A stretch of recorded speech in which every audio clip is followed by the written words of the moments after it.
January 30th, 1943. German Panzers crashed into the French positions high in the Tunisian mountains. The French, armed with their 75mm guns, fought desperately. The radio crackled with frantic calls for help, but the Americans were late. Their command was a mess. The French were left hanging, the lines buckling under the weight of the German assault. Then, at last, the U.S. 1st Armored Division rumbled into the fray, M3 Lee tanks tearing across the landscape.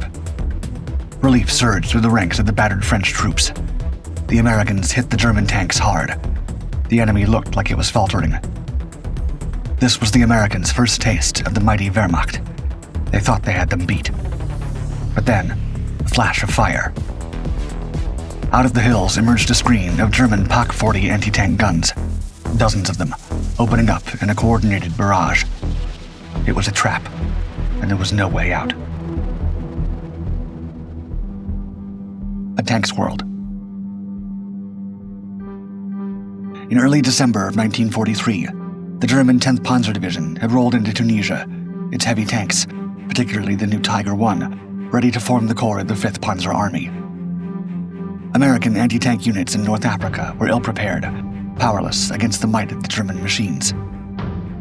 The M3 75mm GMC, mounted on a half-track, lacked the firepower to penetrate the thick armor of the Panzer IV and Tiger. The M1 57mm anti-tank gun was more effective against lighter tanks like the Panzer III, but still no match for the Axis heavy armor. The German Panzer IV, with its 75mm KWK-40 gun, could destroy American tanks at long range, while the Tiger I, with its 88mm gun and 110mm frontal armor, was nearly impervious. What's more, Panzers ran on fire-resistant diesel, while U.S. armor ran on flammable gas, a fatally devastating distinction. For the Axis, the battle for Tunisia was part of a broader struggle. The disaster at Stalingrad drained resources, forcing the German High Command to pour reinforcements into the Eastern Front.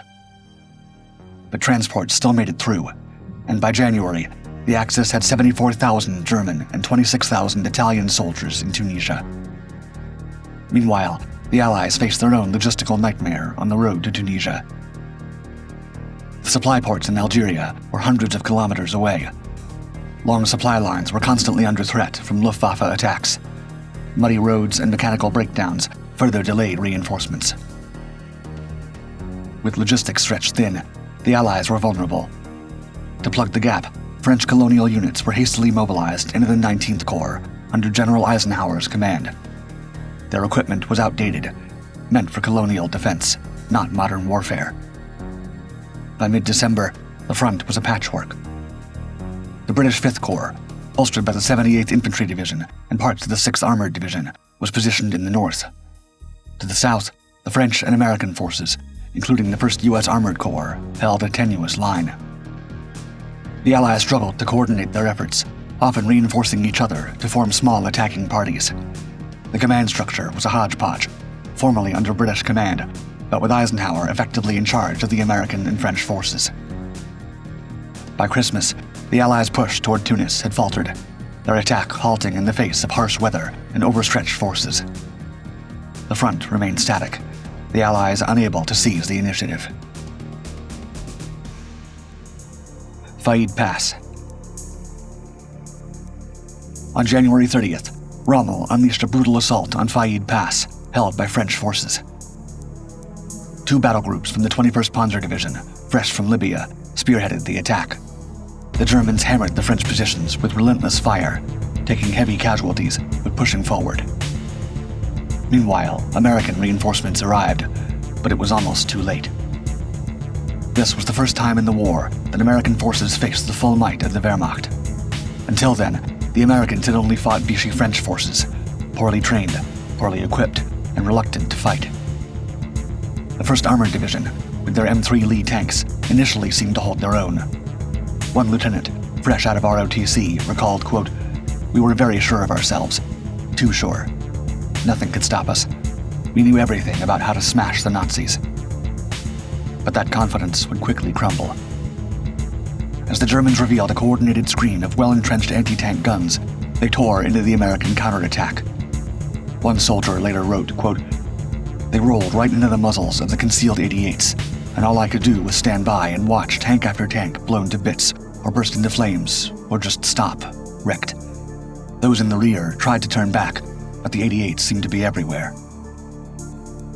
As daylight faded, the 21st Panzer Division seized Faid Pass. The French and Americans, overwhelmed, retreated. It was a crushing defeat for the Allies, and another key victory for the Wehrmacht. Rommel, knowing the British 8th Army couldn't advance for weeks, devised a bold plan. He aimed to strike the American position in the south. Rommel's strategy relied on mobile units, including Italian forces, to break through the American lines, destroy the vital supply depot at Tebessa, then swing southward toward Tala to flank the British 5th Corps. Though lacking the strength to encircle the British, Rommel hoped exposing their flank would force a retreat back to Algeria. Spring breeze. The early morning of February 14th brought a thick sandstorm, masking the advance of the 10th Panzer Division as they launched Operation Spring Breeze. The Germans moved out from Faid Pass, their tanks concealed by the storm, swiftly cutting through isolated positions held by the 168th Regiment of the 34th Infantry Division. The Americans were about to be caught off guard.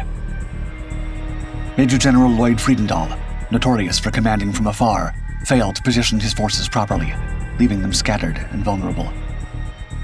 For weeks prior, he had 200 engineers building a bomb-proof bunker for his command post, over 70 miles from the front. General Omar Bradley later said Friedendahl's regard for his own safety was, quote, an embarrassment for every American soldier. This disarray allowed German tanks to exploit gaps in American defenses, overrunning key positions with minimal resistance. The 21st Panzer Division emerged from the south, tearing into unprepared American troops. German 88mm guns thundered as Tiger tanks destroyed American tanks attempting to counterattack. Their armor was useless against the powerful cannons. Friedendahl's remote command only worsened matters. As one historian put it, quote, Friedendahl's static, strung-out defensive tactics was straight out of World War I and ignored the speed and mobility of modern armor. Delayed decisions and poor coordination left vital points like Sidi Bouzid and Kasserine Pass barely defended, paving the way for the Germans to crush the American position. The Luftwaffe dominated the skies at Sidi Bouzid, which Stuka's dive-bombing American tanks at will, protected by superior Messerschmitt Bf-109s, while American P-40s were outmatched, and British Spitfires rarely appeared. By afternoon, Sidi Bouzid was overrun. Operation Spring Breeze was a success. American forces, stunned and disorganized, began a hasty retreat towards Sabatla. An army en route. With only a single tank and one infantry battalion, the American counterattack on February 15th was quickly surrounded. The Germans closed in, methodically dismantling their positions with superior firepower. By the next day, morale had shattered. The sight of 2 entire battalions torn apart sent waves of panic through the 34th Infantry Division. Troops began abandoning Sabatla, retreating without orders. The Luftwaffe capitalized on the disorder, launching relentless airstrikes on the fleeing Americans. Explosions ripped through the retreating columns, vehicles clogging the roads in desperate attempts to escape. Confusion turned to rout as the division collapsed, scattering in all directions. General Ernie Harmon, commanding the 2nd Armored Division, rushed to the front, encountering chaos on his 100-mile drive, with fleeing troops repeatedly running him off the road. He later recalled, quote, "It was the first and only time I'd ever seen an American army en route. Jeeps, trucks, wheeled vehicles of every imaginable sort streamed up the road toward us, sometimes jammed 2 and even 3 abreast. It was obvious there was one thing only in the minds of the panic-stricken drivers: to get away from the front, to escape to some place where there was no shooting." Rommel, seizing the opportunity, advanced unopposed. The failure of American command, spread too thin and poorly coordinated, left Kasserine Pass wide open. By February 7th, Rommel's Africa Corps had reached Kasserine, linking up with the 21st Panzer Division outside the pass. But his orders from Kesselring were clear: push toward Le Kef, deep behind Allied lines. The The directive frustrated Rommel. To execute it, he had to split his forces. He sent the 21st Panzer Division north toward Sabiba, while the Africa Corps pushed through Kasserine. The 10th Panzer Division would reinforce whichever thrust succeeded. Yet, by February 18th, Rommel's advance stalled. A day-long delay in orders gave the Allies a crucial reprieve. Friedendall scrambled to reinforce Kasserine Pass. The defenders, a mix of undertrained combat engineers, elements of the 1st Infantry Division, and scattered armor, lacked coordination. The first line of defense, the 19th Combat Engineer Regiment, dug in at the pass's flat floor. A fatal mistake. Their inexperience showed. They had spent weeks building roads, not training for battle. Only one of the 1,200 men had combat experience. Despite being in a natural choke point, flanked by Jebel Samama and Jebel Chambi, they failed to fortify their positions effectively.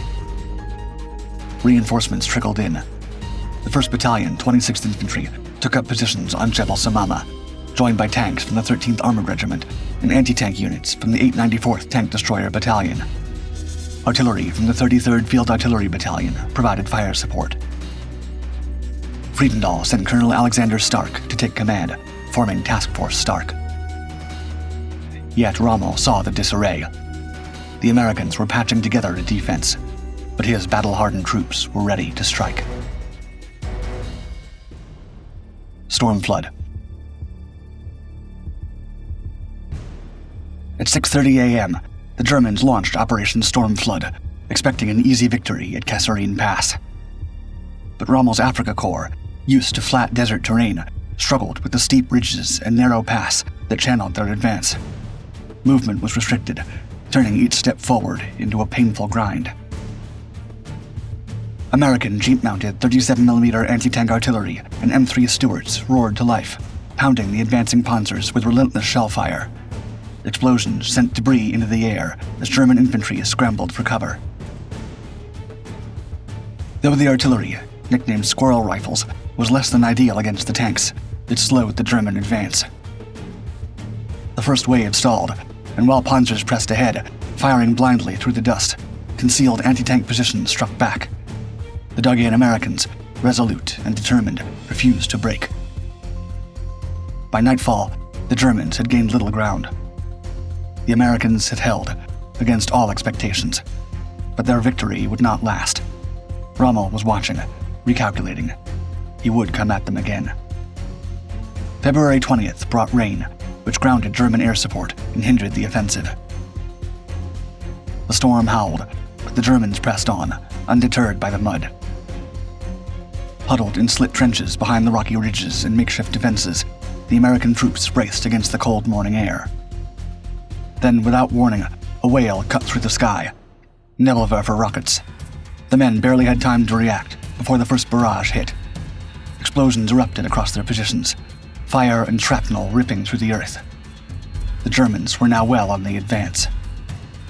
One young American officer recalled, quote, "Those tank drivers loved slit trenches with Americans in them. They would run their treads right into the trench, then half-turn, like a meat grinder." By mid-afternoon, the 10th Panzer Division's advance elements appeared, their tanks rumbling over the rugged terrain. At 4:30 p.m., after a relentless artillery barrage, the Germans struck with full force, their panzers and infantry surging down the pass. The American defenses, already battered by the Nebelwerfer rocket fire, began to collapse. The engineers scrambled to pull back, leaving their positions exposed. In a last-ditch effort, the Allies launched a counterattack with their armored reserves, but the German tanks, Panzer IVs and the feared Tigers, easily repelled the assault. The Americans had no match for the German firepower. In minutes, the 1st Company, 13th Armored Regiment, was obliterated, and the battlefield was littered with burning wrecks. By nightfall, the American defenses had been crushed, leaving the roads to Tala and Tebaso wide open to the Germans. The scattered remnants of the 1st Infantry Battalion and several other retreating units found themselves cornered at the top of Jebel Samama.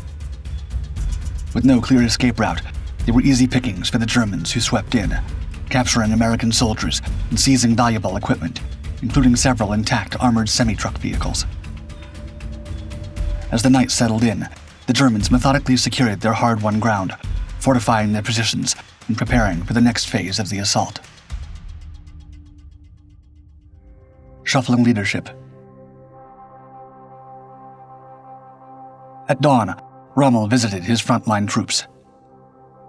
He still hoped to capture Tebessa, the vital Allied supply hub, but Kesselring's orders were clear. Le Kef was his primary objective. The 21st Panzer Division was stationed at Sabiba, attacking a stronger force with little success. Rommel then ordered the 10th Panzer Division to push toward Tala, while the Afrika Korps Kampfgruppe pressed for Tebessa. Despite these efforts, the German advance faltered. 3 separate battle groups attacked from different angles, but none had the strength to break through the Allied lines. As the hours dragged on, the Germans realized their expected counterattack wouldn't come, and by afternoon, they resumed their advance. The Allies knew they had to step up. General Kenneth Anderson, commander of the British First Army, sent Brigadier Cameron Nicholson to lead British, American, and French units in the Tala sector, creating Nick Force to block the German push. Friedendahl's poor leadership was a key reason for the reshuffling. Disorganized and prone to vague orders from his underground HQ, he bypassed division commanders and issued direct instructions to regimental ones. This breakdown in command fractured the American defense. Eisenhower, through General Bradley, learned Friedendahl's subordinates had lost faith in him. Field Marshal Alexander, remarking on their poor performance, said of Friedendahl to the Americans, quote, "I'm sure you must have better men than that." The situation was also not helped by the fact that, as one historian put it, quote, "The British considered the Americans incompetent, and the Americans figured the Brits for clowns." In the late afternoon of February 21st, the 10th Panzer Division crept forward along the road to Tala, its tanks hidden by the rugged terrain, staying out of sight. The British 26th Armored Brigade, stationed with their outdated Crusader and Valentine tanks, had no idea the Germans were so close. Suddenly, at 4 p.m., the first blast came from nowhere. An explosive 75mm round slammed into the flank of a Crusader. Before the British crews could react, more German tanks emerged, pouring fire from unseen positions. Bedlam erupted as tanks exploded, one after another. The British tried to regroup and retreat, but the Germans were relentless, closing in fast, picking off stragglers, and forcing the 26th Armored Brigade to flee toward Tala. That night, under cover of darkness, German infantry, backed by a captured British Valentine tank, silently infiltrated the British line. The Germans struck fast, moving through gaps, pushing hard into the heart of the British positions. Close combat erupted in the tight, chaotic confusion of the trenches as the 10th Panzer Division fought its way through the last of the British defenders. By the time the dust settled, the British had lost 38 tanks, 28 guns, and 571 men taken prisoner. Yet, as the night deepened, the Germans were stopped. They couldn't reach Tala before darkness fell. Meanwhile, by the Hatab River, the Afrika Korps encountered fierce resistance from better prepared American defenses. There, American artillery sent shells tearing into the advancing German columns. Tanks from the 1st Armored Division surged forward, their 75mm guns pounding the advancing German infantry, forcing them to scatter. Anti-tank guns opened fire from concealed positions, knocking out German tanks one by one. Attempting to outflank the Americans, the Germans veered south, but their movements were slow, disrupted by constant fire. Disorganized and battered, the Afrika Korps were struggling to push further, but were hindered by having to protect their left flank. By nightfall, the attack had stalled. Sunken hearts. The first light of dawn on February 22nd barely illuminated the battlefield when Brigadier Nicholson, desperate to buy time for reinforcements, ordered a counterattack by the battered remnants of the British 26th Armored Brigade. 5 tanks, their crews determined to make a last stand, rumbled forward toward the German lines. But the attack was short-lived. German gunners, entrenched and well-positioned, opened up with lethal accuracy. Shells slammed into the British tanks one by one. Only the crumpled remains of armor and wreckage marked their charge. However, the desperate offensive, coupled with a sudden artillery barrage from the British positions, briefly caught the 10th Panzer Division off guard. The division's commander, unsure of the true strength of the counterattack, ordered a postponement of the 7 a.m. assault, mistakenly believing it was the beginning of a full-scale British push. In that brief, fleeting moment, the Germans hesitated, giving the Allies a fragile but necessary respite. Rommel, after a tense consultation with Kesselring, took a long look at the battlefield. The Germans had achieved much, but the price was becoming too high. The cost in men, fuel, and ammunition was mounting, and the promise of further gains seemed increasingly hollow. Kesselring later wrote about Rommel, quote, "His heart was not in his task, and he approached it with little confidence." Any more offensive actions would only drain what little resources remained. By the afternoon, the decision was made. Rommel, grim-faced, issued the order. The Germans were to pull back from Kesselring. As night fell, the Axis forces began the retreat, moving quietly through the shadows. The wake-up call. At dawn on February 24th, the roar of American bombers shattered the stillness. U.S. bombers tore through the sky, their payloads dropping onto the Germans in retreat. A devastating barrage from fighter jets followed, strafing the enemy and cutting off exit routes. The German forces, already weakened and demoralized, were thrown into mayhem. By nightfall, the pass was back in Allied hands. The airstrike, one of the first truly coordinated, overwhelming Allied assaults of the battle, shifted the momentum, breaking the German hold on the pass for good. Yet for all its impact, the timing was a bitter irony, having endured the brunt of the fight without such air support. At Kesselring, American losses were staggering. 300 lost, 3,000 wounded, and 3,000 missing. In comparison, the Germans suffered 201 lost, 536 wounded, and 252 missing, totaling 989 casualties. When it came to equipment, the U.S. Second Corps lost 183 tanks, 104 half-tracks, 208 guns, and 512 vehicles, along with large amounts of fuel and ammunition. The Germans, on the other hand, lost 20 tanks, 67 vehicles, and 14 guns. As for prisoners, the Allies captured 3,721 Germans, while the Germans took 4,026 Allied soldiers. General Bradley would later write about the Battle of Kesselring Pass in his autobiography, quote, "It pains me to reflect on that disaster. It was probably the worst performance of U.S. Army troops in their whole proud history." After Kesselring Pass, Kesselring reorganized Axis Command, creating Army Group Africa under Rommel. General Dwight D. Eisenhower ordered General George S. Patton to replace Friedendahl, enforcing stricter discipline and leadership, which had been lacking and contributed to U.S. losses. One military historian argued that Eisenhower's, quote, "biggest mistake was handing over command of Second Corps to Friedendahl, a mouthy cock of the walk who set up his command post deep in an inaccessible ravine 70 miles behind the front lines and rarely left it. Nor did it help that he split up American units, sharing them among British and French forces under commanders who were strangers to the U.S. soldiers. The battle marked the first clash between the U.S. and Wehrmacht, a brutal wake-up call that forced the Americans to adapt quickly, turning early setbacks into lessons. Rommel himself noted how quickly U.S. commanders adapted to mobile warfare. General Dwight Eisenhower soon after implemented improved training in infantry, anti-tank, anti-air, and artillery tactics, emphasizing combined arms operations. By March 1943, the Allies finally integrated air-ground coordination with the air support control system, crucial in the final stages of the Tunisian campaign. The Axis forces were defeated 2 months later.